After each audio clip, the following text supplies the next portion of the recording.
Que o amor de Deus, a paz de Jesus Cristo, Filho, em comunhão com o Espírito Santo, meus irmãos e minhas irmãs, que nós possamos, com as bênçãos do nosso Deus Trino, percorrermos este vídeo para tratarmos de um assunto muito importante para a Igreja de Cristo, que é o laicato, a presença do leigo na evangelização e nas atividades da Igreja.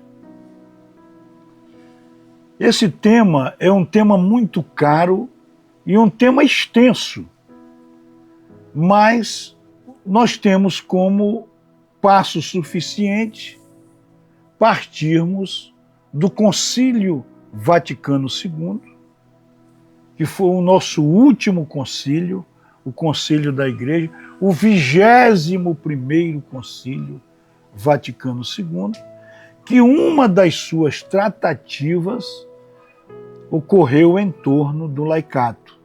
O Concílio Vaticano II é, para a Igreja de Cristo, foi uma grande oportunidade que a Igreja de Cristo teve com esse concílio de continuar a marcha da Igreja de uma forma que pudesse aprofundar a relação com as pessoas, a relação com a sociedade, a relação com os membros do corpo de Cristo. Então, o Concílio Vaticano II, que foi inaugurado, que foi convocado pelo Papa João XXIII, no final da década de 50, tinha por finalidade continuar toda a história da Igreja, porém, atualizando a sua atuação com a modernidade, com a contemporaneidade da sociedade, os avanços tecnológicos, enfim, enfrentando uma série de problemas que se tornavam e se tornam ainda questões cruciais para a caminhada da Igreja. O Concílio Vaticano I, que é um concílio que não se concluiu, um concílio inconcluso, que foi convocado pelo Papa Pio IX em 1869 e concluiu, e em 1870 não teve mais seguimento após 1870. Ele foi convocado porque, à época, o Papa Leão, ou melhor, o Papa Pio IX,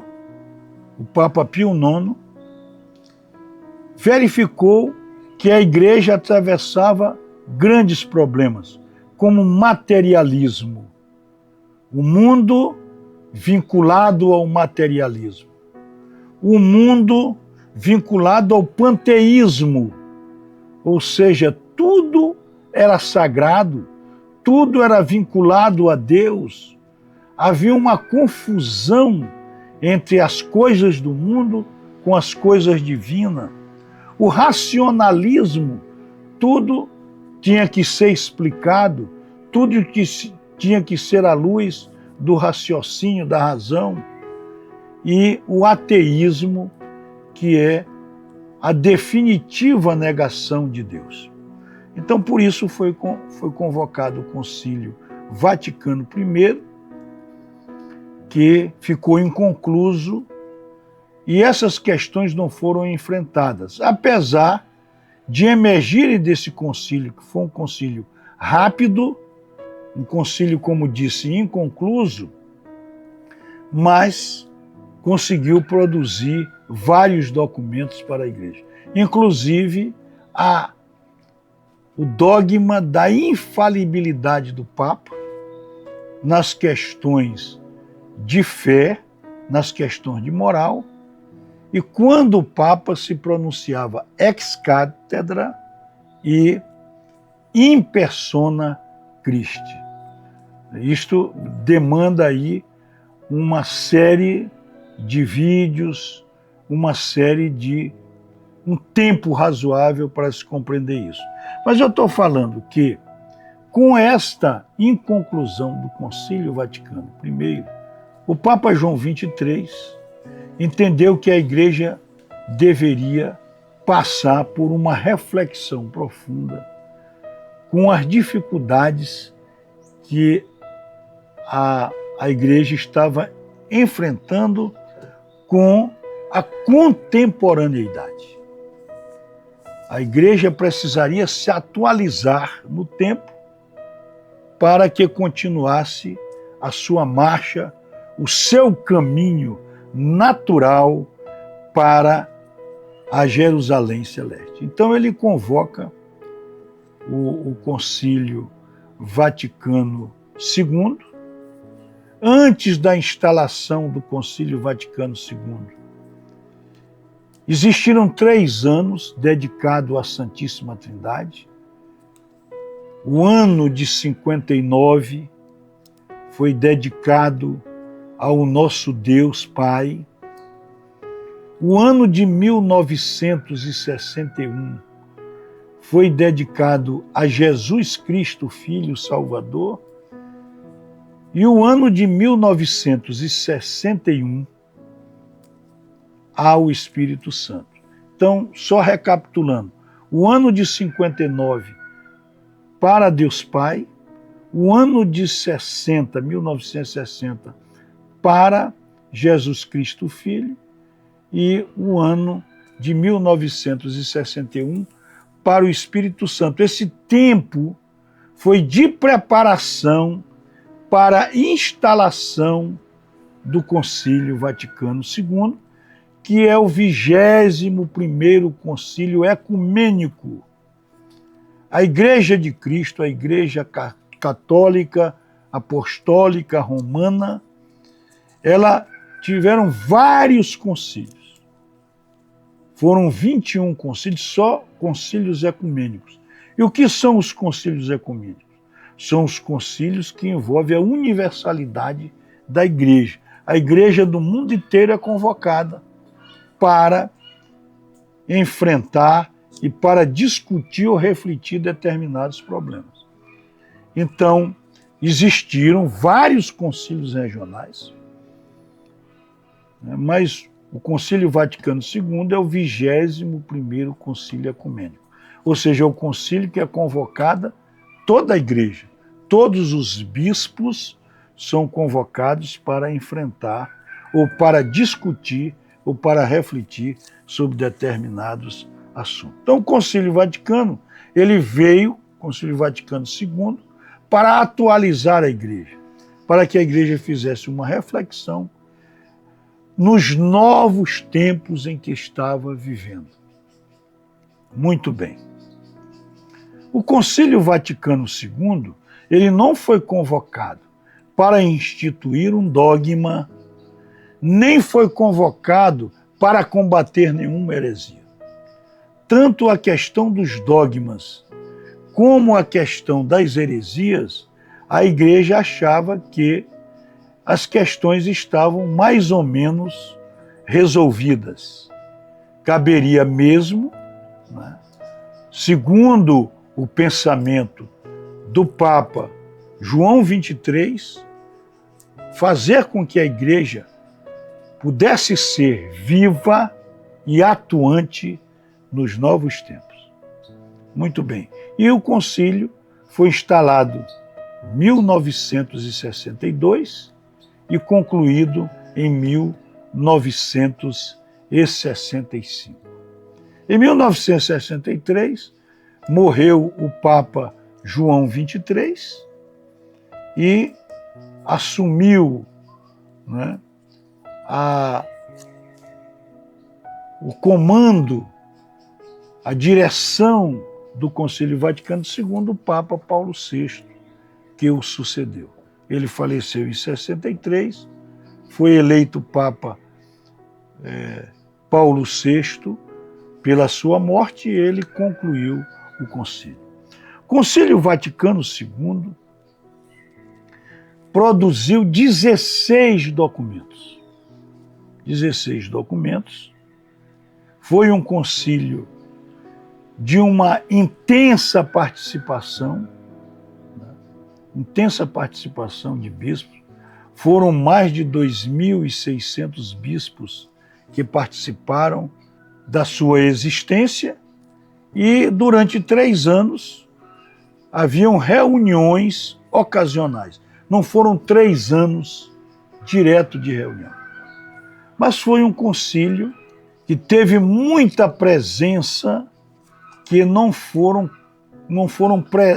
presenças que construíram muitas coisas positivas, assim como todos os concílios, né?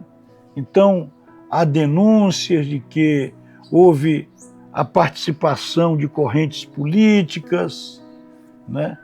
As heresias, muitas heresias foram discutidas e foi um concílio que atravessou grandes problemas, a ponto do Papa Paulo VI dizer que no Concílio Vaticano II existia uma fumaça do demônio, mas um concílio que se concluiu. A gente sabe, naturalmente, que toda a reunião humana, logicamente, está presente ou há espaço para a presença do mal. Mas a preparação do concílio, esses 3 anos de preparação, o ano do Deus Pai, o ano de Jesus Cristo Filho e o ano do Espírito Santo, fizeram com que a igreja saísse desse concílio, a nosso ver, fortalecida, porque o Concílio Vaticano II, eu vejo o Concílio Vaticano II como uma bênção. E eu não vou tratar aqui, era impossível tratar em um vídeo o Concílio Vaticano II, nós vamos apenas fazer algumas considerações sobre ele, enfatizando que foram produzidos 16 documentos importantes que integram hoje o magistério da Igreja, e desses 16 foram edificadas, construídas 4 cartas apostólicas, que foram dos 16 documentos, as 4 cartas, os 4 documentos mais importantes. Teve, por exemplo, a primeira carta apostólica foi a Dei Verbo, que tratou exclusivamente da palavra de Deus, e ela foi promulgada no dia 18 de novembro de 1965 pelo Papa Paulo VI. A Lumen Gentium, que é a luz dos povos, que foi promulgada no dia 21 de novembro de 1964, a Sacrosanto Concílio, que é o Sacrosanto Concílio, não é? Que tratou de temas como a liturgia e as modificações desejadas pelos participantes do concílio, que foi promulgada no dia 4 de dezembro de 1963, e a Gaudium et Spes, que é a alegria e a esperança, que foi promulgada também pelo Papa Paulo VI em 7 de dezembro de 1965. Essas 4 cartas apostólicas, elas integram hoje a liturgia da Igreja Católica Apostólica Romana. A carta apostólica Lumen Gentium, que não é a nossa temática sobre ela, apenas sobre o capítulo 4 nós vamos tratar, porque exatamente o capítulo 4 da Carta Apostólica Lumen Gentium, que é a luz dos povos, a luz das gentes, a luz do próprio mundo, né? Essa carta, ela trata, como dito, no seu capítulo 4, sobre o laicato, sobre os leigos da igreja. Mas a Lumen Gentium, ela é uma carta importante, porque ela trata da luz. O próprio Jesus Cristo, no Evangelho de João, capítulo 8, versículo 2, ele diz: eu sou a luz do mundo. A luz do mundo é Jesus. Então, a Lumen Gentium, essa carta apostólica, ela tem por base a pessoa de Jesus, o apostolado de Jesus, o legado à fé católica por Jesus Cristo, o Filho de Deus, o Messias, que conviveu conosco na humanidade. Daí a importância da Lumen Gentium, né? E a Lumen Gentium também, ela tem um foco importante também no Evangelho de Jesus, no Evangelho de Mateus, capítulo 5, versículos 3 e 4, em que Jesus fala: vós sois a luz do mundo, vós sois o sal da terra. Então nós, filhos de Deus, co-herdeiros de Jesus, membros do corpo de Cristo, como consta na primeira carta de Paulo aos Coríntios, capítulo 12, versículo 17, versículo 27, e capítulo 12 da carta aos Romanos, versículos 4 e 5. Isso indica, somente nesses textos da palavra de Deus, da importância nossa para Deus. Deus, em todo o seu projeto de salvação, Ele tenta, Ele quer, Ele deseja que nós sejamos os verdadeiros protagonistas. Tudo dele é para o nosso bem e em amor à nossa humanidade. Então, daí a importância do laicato.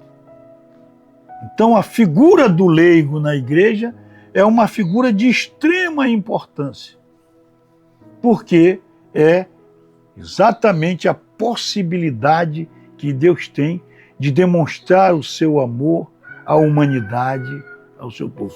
Vamos só recordar do amor de Deus pela humanidade. Projeto de salvação de Deus. Deus manda seu próprio Filho em sacrifício como cordeiro para a nossa salvação. Mas para isso ele se utiliza de Maria, uma mulher, uma jovem da Galileia, uma jovem humilde, para que ela seja a mãe de Jesus, a mãe do Salvador, a mãe de Deus, a Imaculada desde a sua concepção. Então, nós podemos claramente ver que Deus, Ele, em todo o seu projeto, Ele deseja a nossa promoção. Ele acredita em nós. Basta ver no Evangelho de Mateus, capítulo 5, quando ele diz: vós sois a luz do mundo. Ou seja, ele quer que nós sejamos os seus imitadores. Ele quer que nós façamos o que ele faz. Ele quer que nós sejamos o que ele é. Quando ele diz também no capítulo 5, versículo 13 ou 14, ele diz que vós sois o sal da terra. E exatamente ele é o sal da terra. Então, nós leigos da igreja, somos convocados pelo Concílio Vaticano II a sermos pessoas ativas no projeto e no desenvolvimento e na caminhada da Igreja de Deus. Por isso que o Concílio Vaticano II, ele tem como uma palavra-chave a atualização da Igreja nos tempos nossos, nos nossos tempos. A Igreja, que é nascente desde o primeiro século, ela passa por determinadas e várias etapas da história e ela tem que se atualizando, se verdadeiramente fazendo com que os novos tempos sejam contemplados com a presença da Igreja de Deus, com a presença de Deus, com a presença da luz de Deus na sua vida e na sua história. Então, se fala muito numa palavra chamada ajornamento, que é como se fosse uma atualização, né? O ajornamento é a atualização, é a possibilidade de nós termos, de nos atualizar em alguma coisa. Então, o ajornamento, que é uma palavra italiana, que significa atualizar, que significa compreender, que significa entender, é uma palavra italiana que tem sua raiz na língua latina, que hoje é uma língua morta. A língua italiana também é originária do latim e ela é muito importante. O que nos leva a dizer que o Concílio Vaticano II nos convida a estarmos atualizados. Este vídeo que nós estamos gravando aqui, ele atende a uma das exigências do Concílio Vaticano II. Nós temos que compreender a palavra de Deus, nós que somos leigos, temos que acompanhar a nossa igreja, ajudar a nossa igreja, ser cooperadores, não é? De todos aqueles que conduzem a igreja, da hierarquia da igreja. Nós somos colaboradores do Papa Leão XIV, somos colaboradores, né, dos nossos cardeais, dos nossos bispos, dos nossos padres e dos nossos diáconos, que são pessoas que integram a hierarquia da igreja. E nós somos convidados a sermos membros ativos do corpo da igreja, do corpo de Cristo, para nos conduzir, não é? Participarmos ativamente desta nossa caminhada como igreja para a Jerusalém celeste. Então, a primeira coisa que nós somos chamados para participar da igreja, no sentido de nós nos atualizarmos, de nós conhecermos a nossa igreja, de nós ajudarmos a nossa igreja, de nós sermos também protagonistas da nossa Igreja de Cristo. Por isso que a igreja deve ser a nossa grande referência na vida. Nós não podemos falar da palavra de Deus sem nós termos a consciência de que nossa igreja tem, a nossa igreja tem um direcionamento. A nossa igreja, ela tem todos os pontos de vista sobre a palavra de Deus. A interpretação autêntica da palavra de Deus é da nossa Igreja de Cristo. Mas também o Concílio Vaticano II, através da Lumen Gentium, no seu capítulo 4, ela também nos leva à condição de leigos para a missão.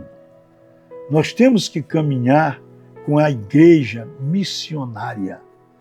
Nós também somos missionários, que temos o direito e o dever de transmitir de forma eficaz a verdade da salvação neste mundo.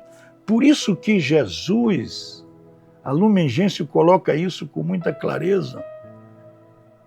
Vós sois o sal da terra, vós sois a luz do mundo, no capítulo 5, versículos 13 e 14, não é?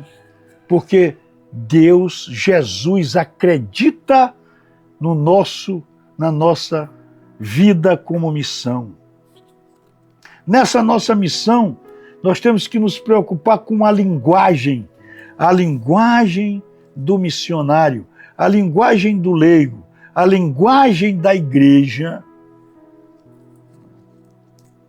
Deve ser uma linguagem de obediência à hierarquia da igreja, deve ser uma linguagem da igreja. Nós devemos caminhar com a igreja, porque nós somos igreja, e nós temos que nos utilizar de uma linguagem compreensível, uma linguagem clara, porque tudo de Deus é transparente, é claro e é entendível. A igreja também reflete nós. A igreja é o povo de Deus. Então eu sou a igreja, meu irmão, tu és igreja, meu irmão, tu és igreja, minha irmã. E coloca também o Concílio Vaticano II que ser leigo é uma vocação. É uma vocação ser leigo.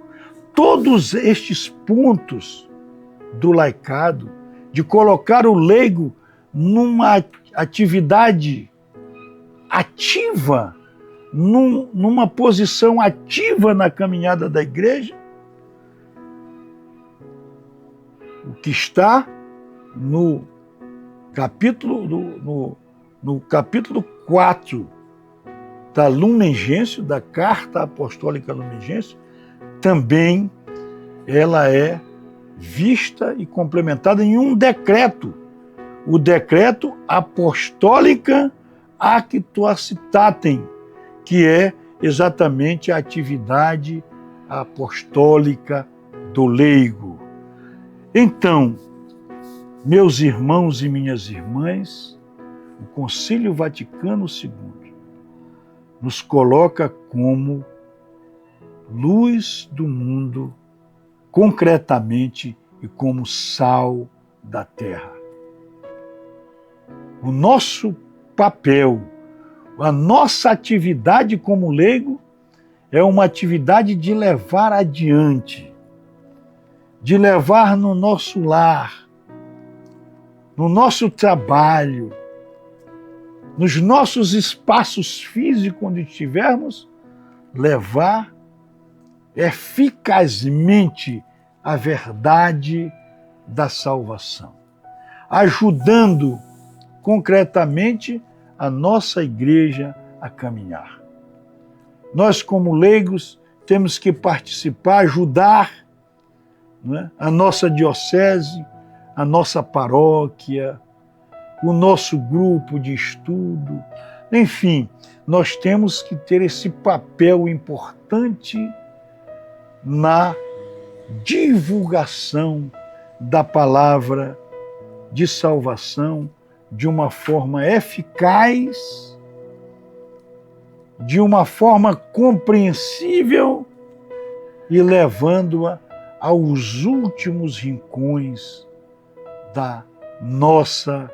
do nosso mundo, do nosso universo, da nossa região, do nosso alcance.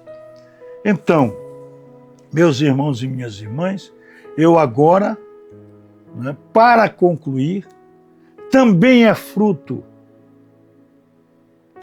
fruto do Concílio Vaticano II, o Catecismo da Igreja Católica, de 1992, que foi encomendado pelo Papa João Paulo II, e também o Código Canônico, que indicam normas apropriadas para o leigo, o Código de Direito Canônico, em seu cânon 225, parágrafo 1º, diz: os leigos, uma vez como todos os fiéis, são destinados ao apostolado em virtude do batismo e da confirmação.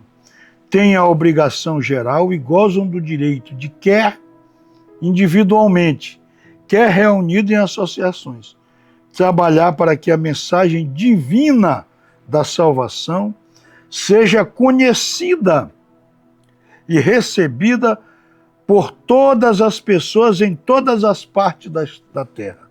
Esta obrigação torna-se mais urgente nas circunstâncias em que só por meio deles as pessoas podem ouvir o Evangelho e conhecer a Cristo. Portanto,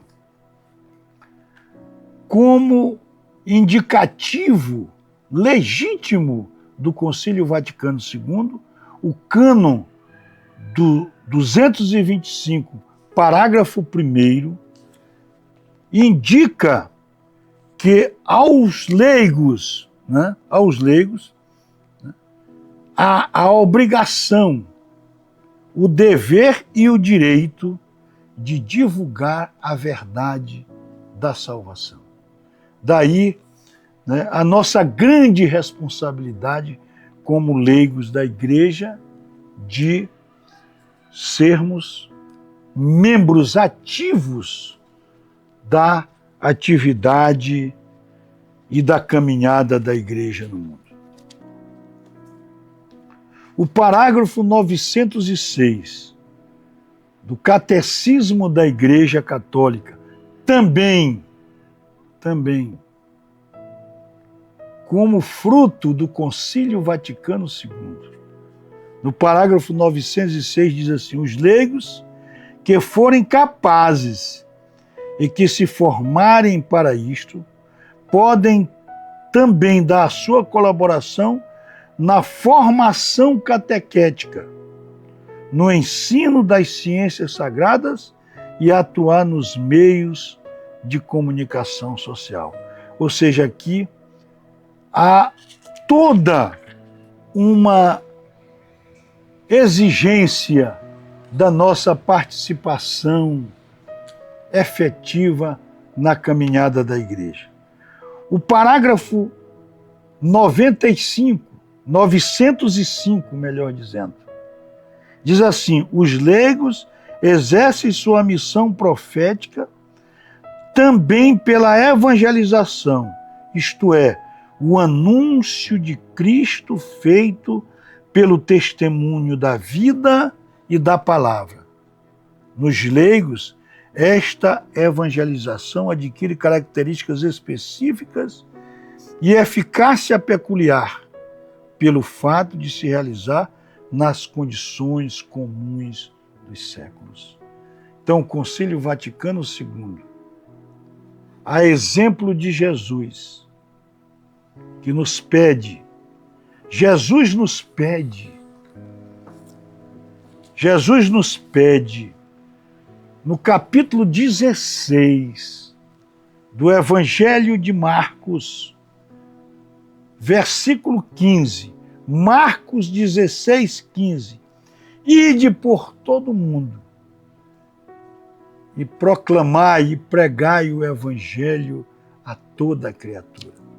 Portanto, o Concílio Vaticano II, através da Lumen Gentium, no seu capítulo 4, e o decreto Apostolica Actuositatem, atividade apostólica, os parágrafos 905 e 906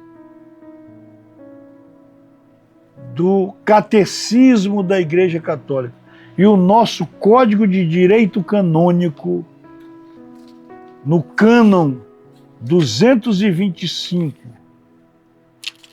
parágrafo 1º, nos convida, nos chama, nos convoca para que sejamos membros efetivos, eficazes e colaboradores da hierarquia da Igreja na missão de salvação da humanidade. Meus irmãos e minhas irmãs, que o nosso Deus nos ilumine e nos guarde nessa nossa jornada de leigos da Igreja de Cristo. Amém.